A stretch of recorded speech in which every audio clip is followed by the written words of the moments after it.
So first of all, we are Save Our Schools Arizona. We're going to talk about that in a minute. I'm Beth Lewis. I'm one of the co-founders and the director. I'll be one of the presenters. And I'm going to pass it over to Nikki and Sharon to introduce themselves. Hi, everyone. Nikki Endikovich. I'm the outreach director here at Save Our Schools Arizona and a proud public school parent. Sharon? Hi, everyone. I'm Sharon Kirsch. I'm the Director of Research for Save Our Schools Arizona Network, also one of the co-founders, and really appreciate everybody being here tonight. We have people from outside Arizona and all over Arizona, so welcome. Yep, and welcome everybody. Make sure to introduce yourself in the chat. Let us know where you're from. It's great to see so many folks who are so passionate about public education here. We're going to get started with some intros, and then we are going to talk about the war on public education. We're just going to take it straight on. We're going to talk a little bit about the privatization playbook. What does it all mean? Why are special interests coming into our states and doing this to our children? And then what are the real world impacts on our kids in Arizona and elsewhere? And finally, what do we do about it? Because that's the most important thing. We will hopefully have plenty of time for Q&A. Feel free to pepper questions in the chat as we go. We will try and stay tuned and either type an answer or verbally answer it where we can. All right, Nikki. All right. Well, for those of you that don't know Save Our Schools, this is us. We are 20,000 advocates spread across the state of Arizona from every corner, rural, urban, suburban communities. We are a truly grassroots effort and run by volunteers and completely supported by our lovely volunteer network. You will find us everywhere in the state all the time. As much as we can possibly cover Arizona, we do. And we are devoted to strong public education here in the state of Arizona and have been since this organization was formed in 2017. Our why, this is a very timely question right now. Why are we fighting for public schools here in this state? We strongly believe that every child should have access to a well-resourced classroom, and there should be no barriers for them to access those, meaning they're available in every single neighborhood any kid would find themselves. We think public schools provide the greatest opportunity for wraparound services for young people. If you know and love your local public school, you know that it's very busy and it's got a lot going on. All of those activities really do bring up great young people that are fully supported by the community in which they live. Economically, there's a lot of reasons to love public education in any state, but more so here in Arizona.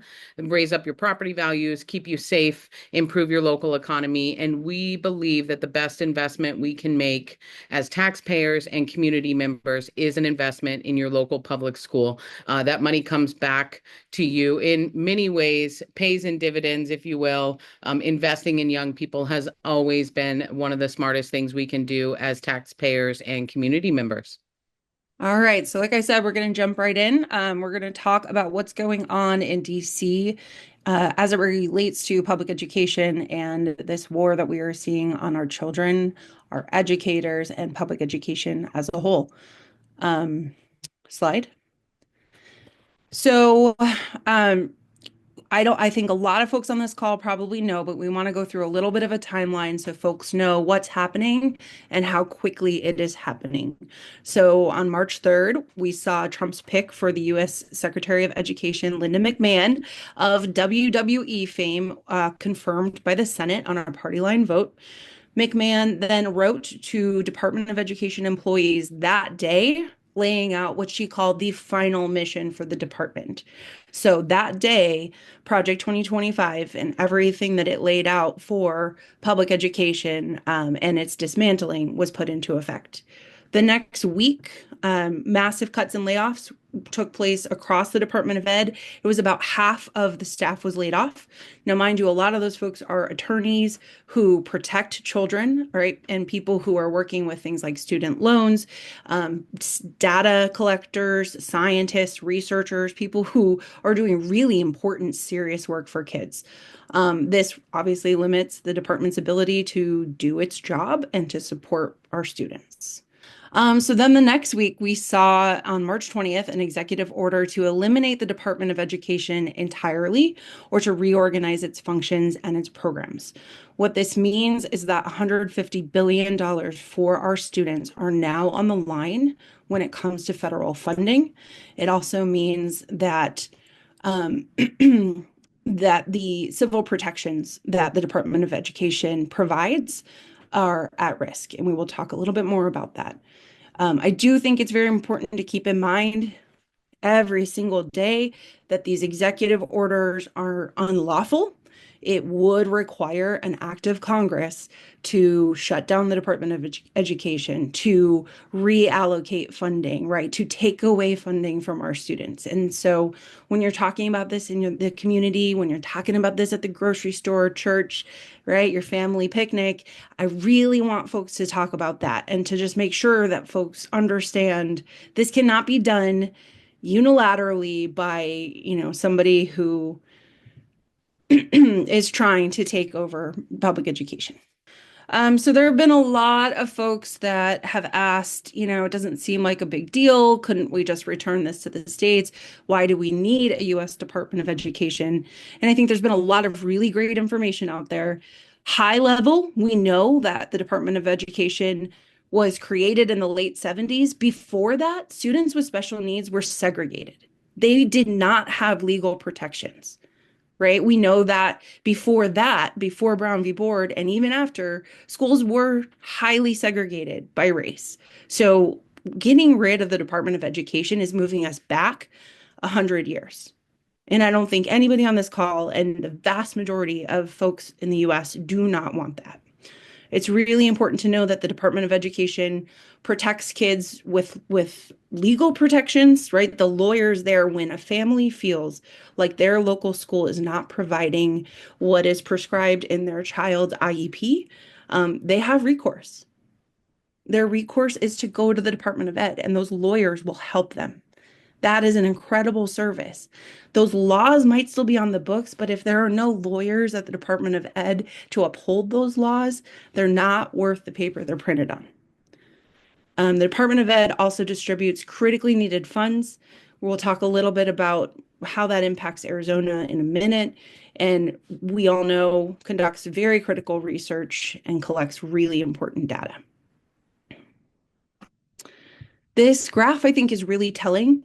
It shows you what percentage or what share of district funding for our schools comes from the federal funds. And you can see Arizona is dark purple. That's because we receive almost 20% of our K-12 funding from the federal government. And a huge part of that is because we have so many Title I students, so many students receiving special education, so many Native students who are receiving additional supports, but it's also because our state has walked away from funding schools. And so the federal department has to step in. So our schools are already 49th funded in the nation. If we were to see massive cuts in federal funding, our schools would not be able to survive. So we're seeing, unfortunately, these impacts come home to roost. Nikki's going to talk a lot about like the local impacts of things like vouchers. Just high level, we've already seen Tom Horne come out and support Trump's threat about public education funding if schools don't get rid of their diversity, equity, and inclusion policies. We're already seeing battles there where Kyrene schools have stepped up and they've said, we're not signing on to this. We're following the law, right? And we don't need to. And then Chris Mays, our attorney general, has come back and said, no, that, Tom Horne is wrong in this. This is a baseless claim. So we're already seeing, unfortunately, those impacts hit our local school districts. We have seen Linda McMahon say that she's not going to disperse the last federal grants for COVID, which is many, many, many millions of dollars for our kids. They're already attacking LGBTQ students.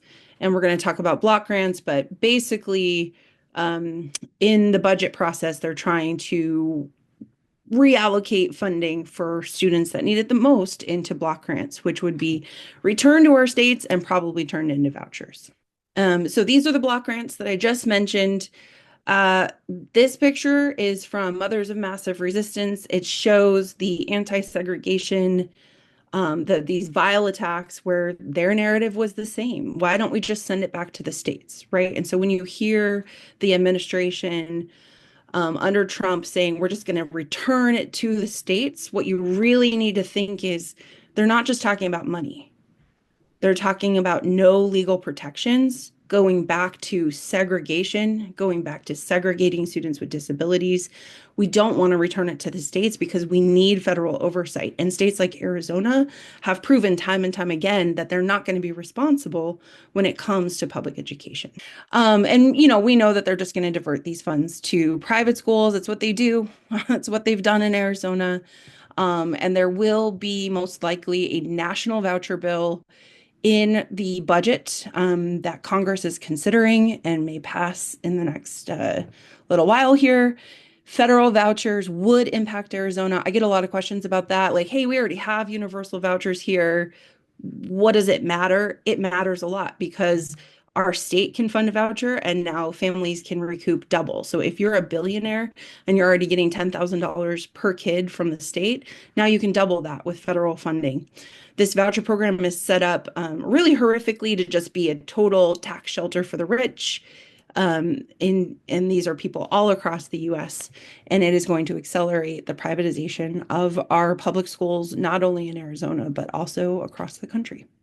All right, so I gave you all this fun information and was extremely depressing, but now I get to hand it over to my colleague, Dr. Kirsch, who will lay out why this is happening. And I know that's what a lot of us think, right? Like this is all awful, but what is the end game? So lay it on us, Dr. Kirsch. Yeah, I'm sorry, I don't have a great story to tell.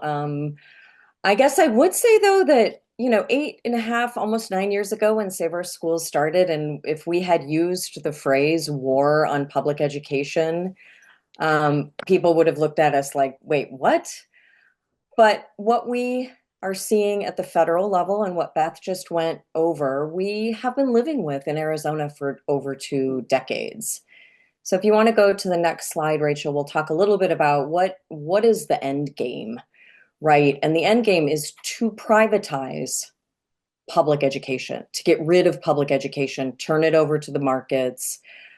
These ideas behind privatizing public education are backed by billionaires who have pushed voucher programs all over the United States in an effort to take our free, accessible to all kids public education system and turn it into a for-profit model that can pick and choose students. That's what we've seen play out now at the federal level. That's what we read about in Project 2025 when it came out a couple of years ago. And that's the end game. So we have a video that I'm just going to pop a link into the chat. You can watch it on your own time. I want to make sure we have time for questions, but it's just a short video that really kind of goes over what we've talked about as the privatization playbook. And Arizona has been the petri dish for this. So a lot of the stuff that we're seeing at the federal level, we've seen what it looks like on the ground in a state for a couple of decades. And really what happens is lots of different ways, different groups discredit our public schools, our teachers, our educators. They have all kinds of misinformation. They slap grades onto our schools, and they use the phrase failing government schools in a derogatory kind of way. So the point of that is to discredit public education across the board, to create division in our communities. And then, as we've seen in Arizona, they defund the entire public education system.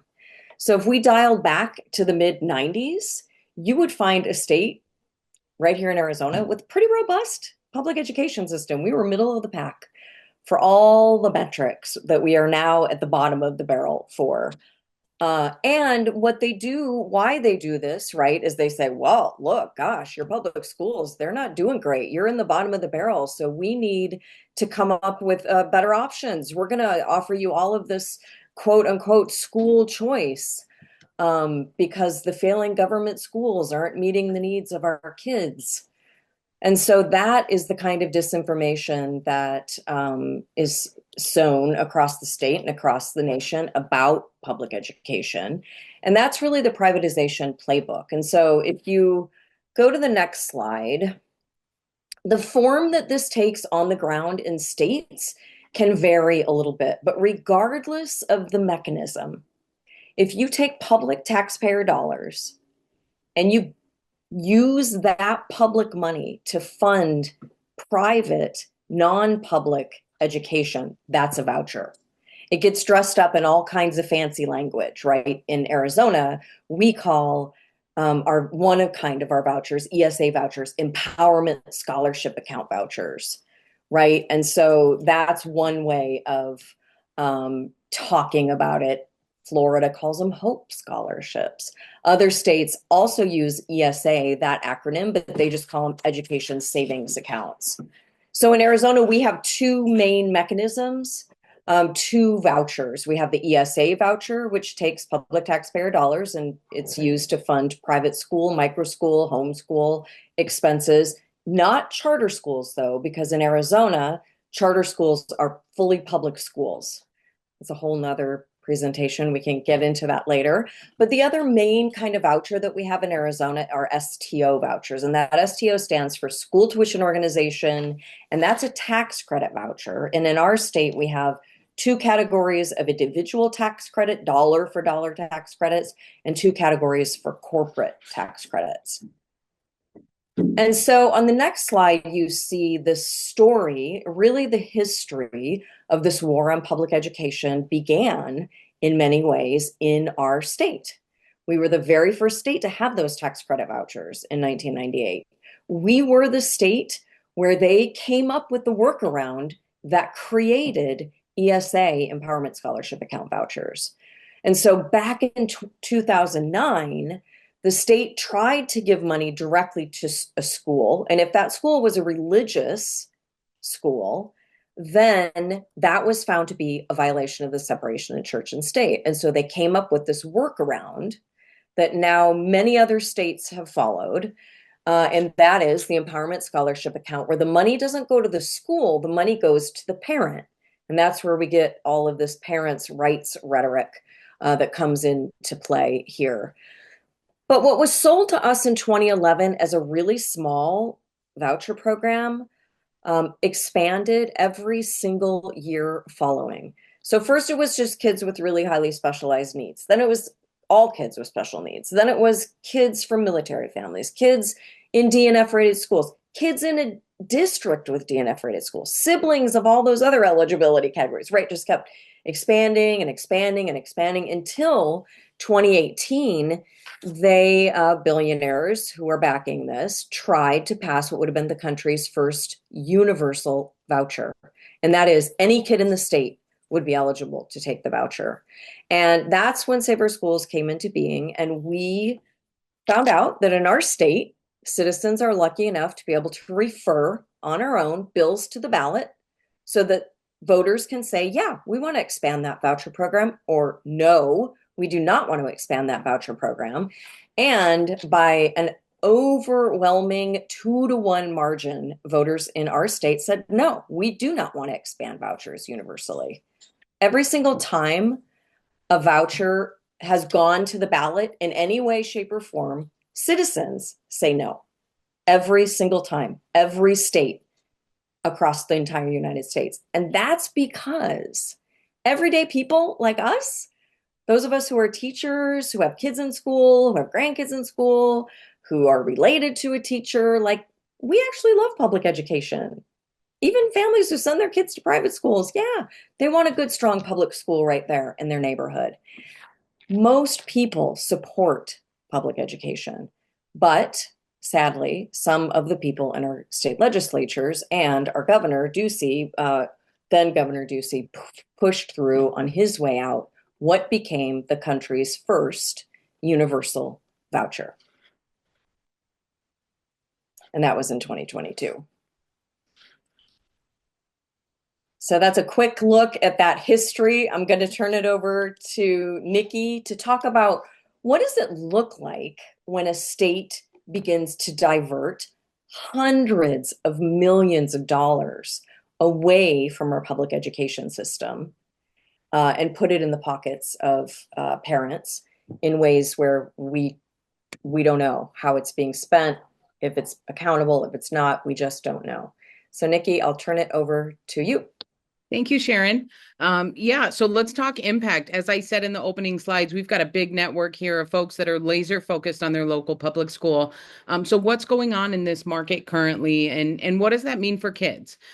First of all, let me just say the impacts of privatization on public school cannot be covered in a couple of slides. You are living in the impact of privatization. If you are in Arizona right now and your local public school is having issues around policy or funding or conflict between board members and community members and parents, that is an impact of privatization. That is what we are seeing our federal government attempt to take nationally. Nothing here that we have lived through in Arizona is accidental. As Sharon said, the privatization playbook, discredit and defund, those things have impacts on kids. Those are dangerous mechanisms to try to use to get your way politically for these programs. So I'll start with the cost, the dollar cost here. As you can see, this is our ski lift jump. This is a wildly inexpensive program. Now, I see a lot of folks say, well, it might be saving some money here and there. Absolutely not. This is 100% an expense that taxpayers in Arizona cannot afford. There is no savings here. Folks that are trying to attempt to claim that this program is saving money are just not operating in reality. That is not true. Our tax dollars are being used for this program, and it is expensive. As you can see, you see the growth that Sharon just explained by incrementally expanding this program out, and you really see it take off with this universal bill in 2022 going into 2024. So what does that mean for kids, right? The graph is scary. It's huge. It's a very expensive program that will continue to grow out of control. But what that means for kids at the local level is even more damaging than the cost financially.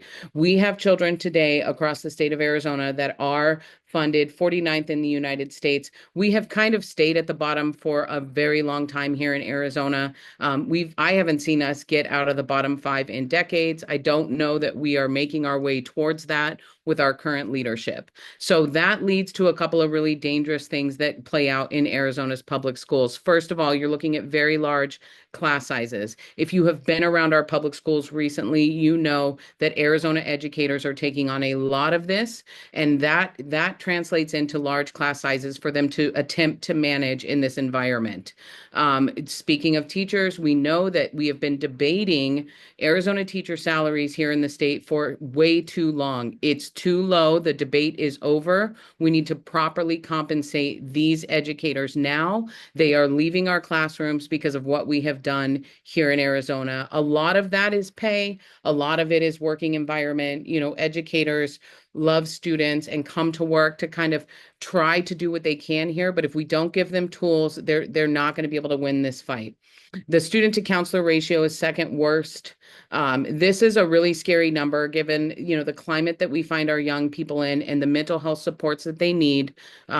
We are way too high. It is almost 3 times the recommended here in Arizona. So you're talking somewhere around 700 to 900 students per counselor in our district schools right now. It's unacceptable. It's not safe, and it is not helping advance our students' learning in any way, shape, or form, period.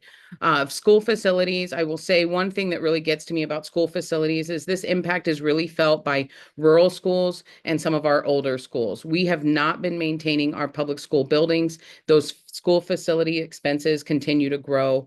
I always compare this to what would happen if you just stopped taking care of your home one day, if you stopped doing any kind of maintenance or upkeep on your home. Eventually, your home would become unlivable. And in some schools, this has been the case where they have lost HVAC for large swaths of their campus, or they have been unable to keep their buildings safe and stable. That is not an accident. That is a policy position that our legislatures have taken by defunding those school facility dollars there. So when you talk about Project 2025, when you talk about the impact of privatization, this is what that looks like. And you cannot hide from it. You cannot try to sell it as anything other than an attempt to defund this system and put this pressure on kids in their classrooms. All right. So what could we do instead of all of that? There's a ton of things that we could be doing for student learning right now that we simply cannot afford to even discuss. First of all, we know we need to up our teachers' pay. We have a retention crisis. Educators are not staying in our classrooms and they're not entering that profession in general because what has been done here. We've got to address that right now. Those class sizes, these campuses. Another thing we could be looking at as a state is career and technical education. These are great programs that young people love and have an interest in that they cannot access because their dollars have been taken, siphoned out into the universal voucher program. We could be talking about more extracurriculars, which we know create student success and create well-rounded young people, but we can't because we can't afford it. That's that 1 in every 10 K-12 dollars going to vouchers in Arizona. Those are dollars that we could be spending to improve the programming that we are putting up for young people. We are simply electing not to. So a couple of stories that have been hitting recently, I will say on this slide, we could update this almost daily here in Arizona because the impacts are all the time. Flagstaff Unified, and I will add Dysart as well. Both are having conversations around transportation limitations because of cost.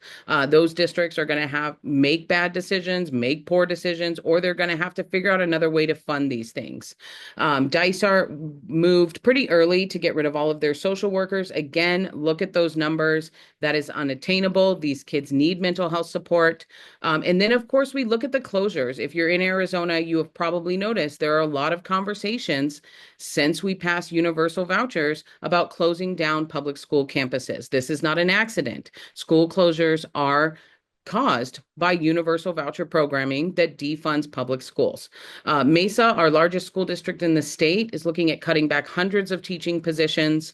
That simply cannot be allowed to happen any longer. We need great educators. We need talent in our classrooms. And if we can't afford to pay them or we end up cutting positions, kids will ultimately pay the cost for that.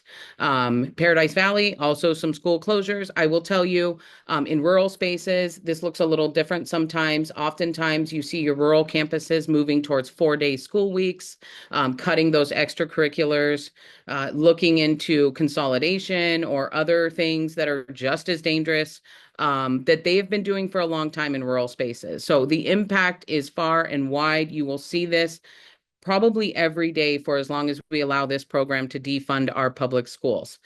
Sharon's going to get to do the fun slide here. Why and who is doing this to our kids, Sharon? Oh, yeah. So I think when you think about the war on public education, there are kind of two main tracks, kind of. And so one of them is the American Federation for Children, Betsy DeVos's organization that's been around for decades, that has very, very deep roots in our state in Arizona.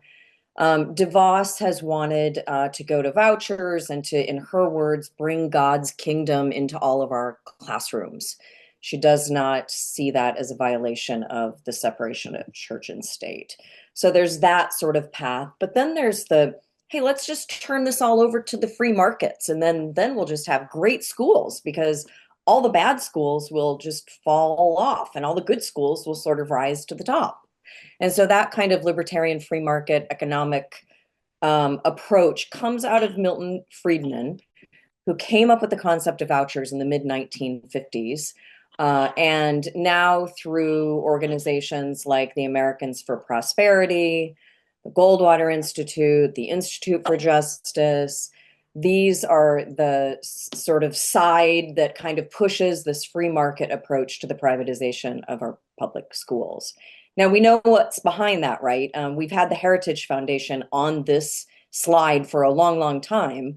But now we know, because we've read Project 2025, that they are behind the dismantling of public education across the entire United States. And so these groups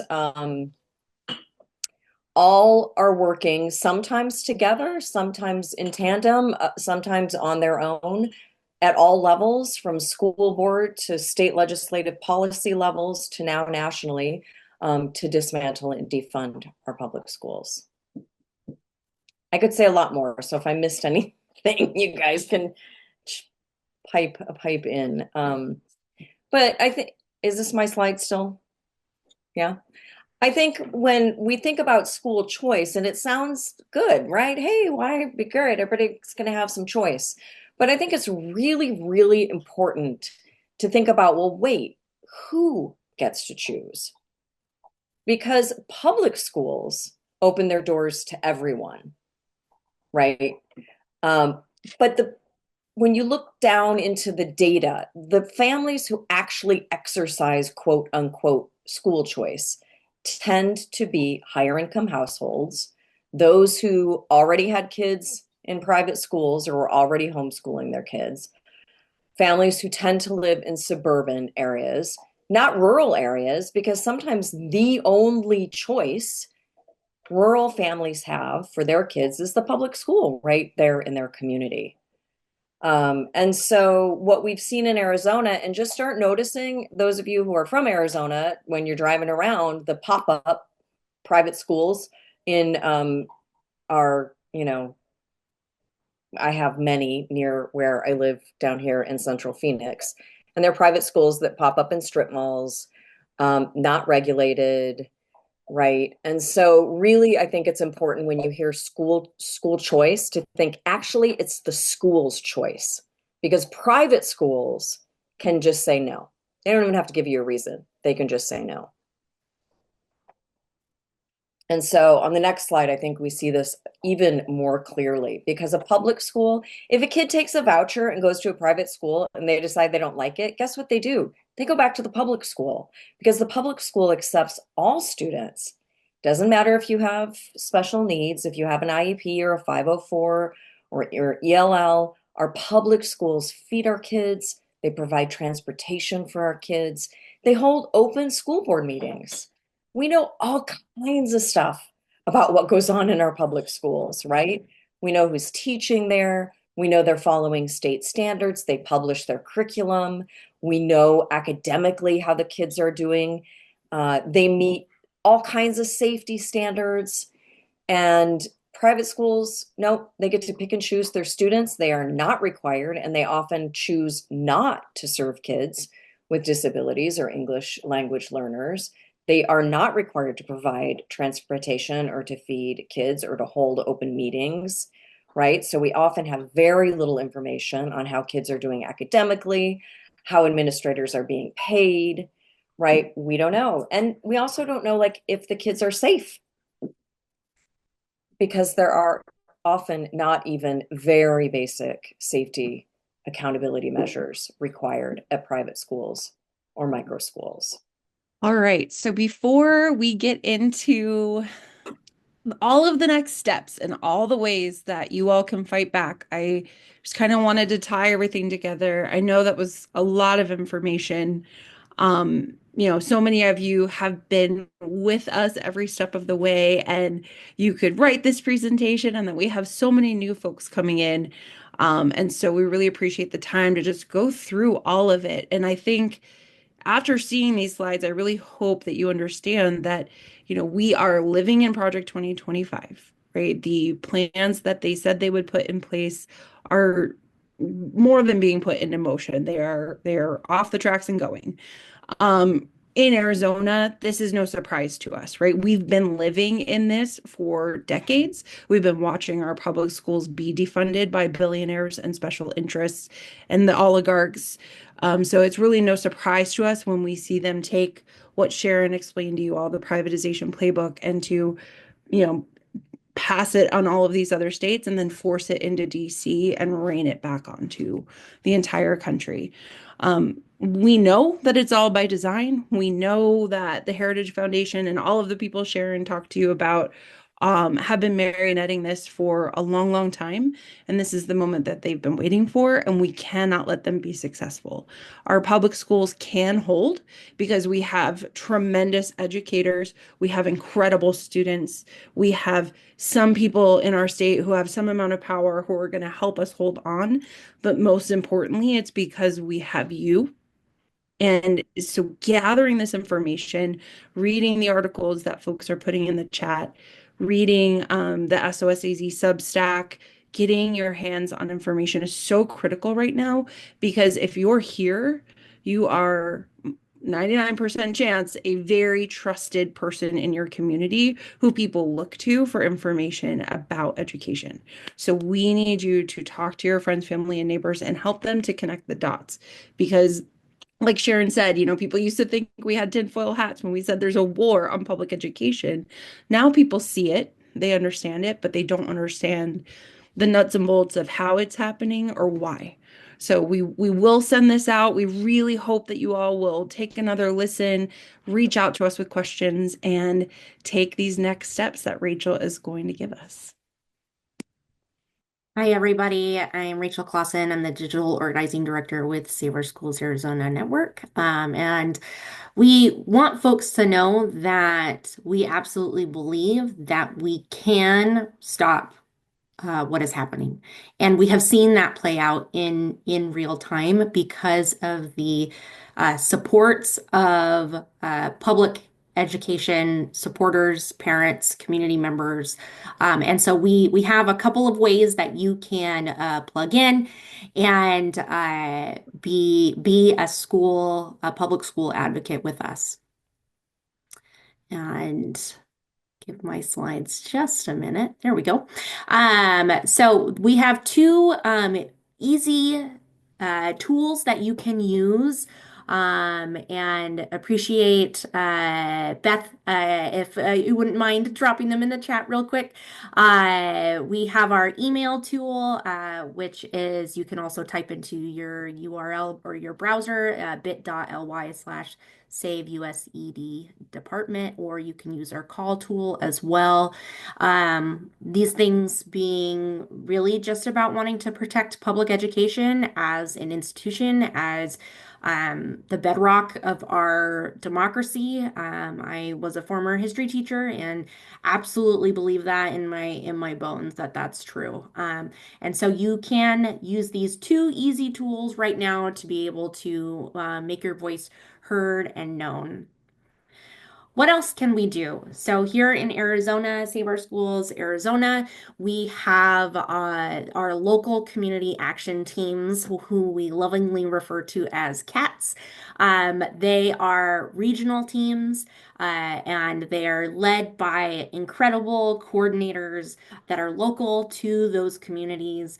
Many of these folks are parents and teachers. Some of them are still full-time teachers, and they do this with us as well.